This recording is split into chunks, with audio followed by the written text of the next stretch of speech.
बिस्मिल्लाहिर्रहमानिर्रहीम। अस्सलाम वालेकुम दोस्तों, उम्मीद करता हूँ आप बिल्कुल ठीक ठाक होंगे। दोस्तों आज है 30 अप्रैल सन 2022 और दिन है हफ्ता का, सिर्फ चंद दिन बाकी हैं ईद उल फितर 2022 आने के हवाले से। तो इसी हवाले से ओमान के सुल्तान जनाब हैतम बिन तारिक साहब की तरफ से जो GCC की कंट्रीज़ हैं, जो GCC के रहनुमा हैं, उनको टेलीफोन पर ईद की मुबारकबाद दी गई है, जिनमें कतर वगैरह, कुवैत, जिसमें UAE, जिसमें यानी जो GCC के 5 से 6 ममालिक हैं उनको ईद की मुबारकबाद दी गई है।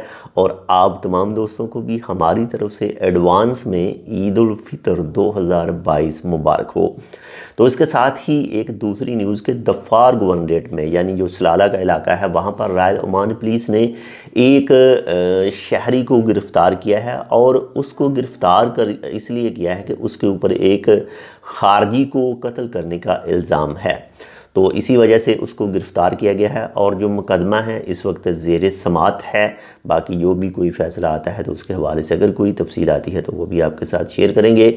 बहुत ज़्यादा ख्याल रखिएगा। बाकी जो कुछ 1 से 2 ममालिक की कल जो न्यूज़ नज़र से गुजरी थी, जो आज ईद उल फितर यानी शवाल का जो चांद है वो आज देख रहे हैं। बाकी जो ओमान के अंदर जो ओमान की मिनिस्ट्री ऑफ औकाफ है, मजहबी अमूर का महकमा है, उसने कल तमाम दोस्तों से चांद देखने के लिए कहा है, यानी 1 मई बरोज़ इतवार की शाम को। बाकी जैसे कोई मज़ीद अपडेट आएगी इंशाल्लाह आपके साथ शेयर करेंगे। अगर आपने अभी तक हमारा ये channel tech with Urdu subscribe नहीं किया तो आप इसको सब्सक्राइब कर सकते हैं।